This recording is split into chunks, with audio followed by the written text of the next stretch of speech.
Hello students, dictation 5 second बाद शुरू होगा।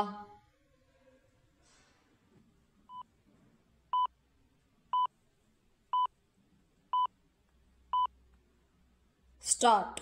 यह स्वागत योग्य तो है कि सुप्रीम कोर्ट ने स्कूलों, अस्पतालों, हाईवे, रेलवे स्टेशनों और अन्य सार्वजनिक स्थानों से आवारा कुत्तों को हटाने का निर्देश पारित कर दिया, लेकिन बात तब बनेगी जब ऐसा वास्तव में हो सके।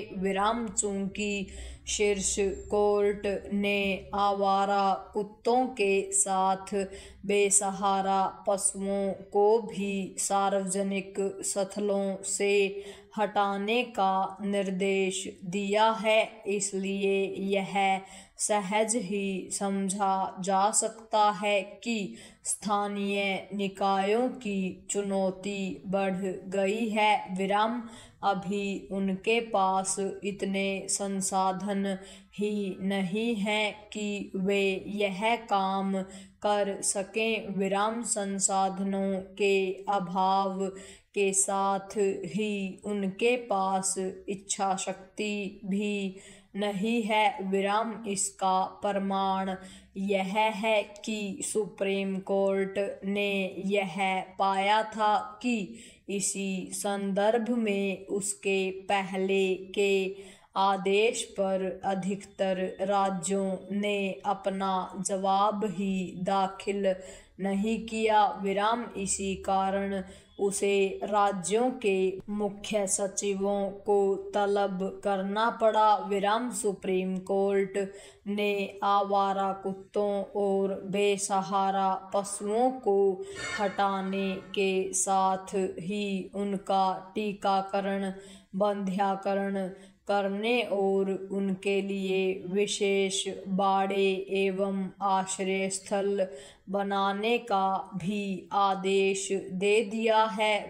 यह सब होना ही चाहिए, लेकिन तथ्य यह है कि देश के कई प्रमुख शहरों में भी आवारा कुत्तों और बेसहारा पशुओं के लिए आश्रय स्थल नहीं है। स्पष्ट है कि सुप्रीम कोर्ट के आदेश पर अमल होना एक टेढ़ी खीर है। यह ठीक है कि उसने 8 सप्ताह बाद अपने आदेश के अमल की स्थिति पर रिपोर्ट मांगी है, लेकिन आशंका यही है कि आवारा कुत्तों और बेसहारा पशुओं को हटाने के उसके आदेश का पालन करने के नाम पर दिखावटी कार्रवाई हो सकती है। यदि ऐसा होता है तो समस्या जस की तस रहने वाली है। पैरा अच्छा हो कि सुप्रीम कोर्ट इस पर निगाह रखे कि उसके आदेश पर सही तरह अमल हो रहा है या नहीं। यह इसलिए आवश्यक है क्योंकि उसके ऐसे कई आदेशों पर अब तक अमल नहीं हो सका है। इनमें से एक यातायात में बाधक धार्मिक स्थलों को हटाने का आदेश है। आवारा कुत्तों और बेसहारा पशुओं को सार्वजनिक स्थलों से हटाने के सुप्रीम कोर्ट के आदेश पर सही तरह अमल तब तक संभव नहीं जब तक राज्य सरकारें गंभीरता का परिचय नहीं देती। सुप्रीम कोर्ट आवारा कुत्तों की समस्या पर कितनी भी सख्ती का परिचय दे, राज्यों का रवैया यही बताता है कि उनकी नज़र में यह कोई बड़ी समस्या नहीं।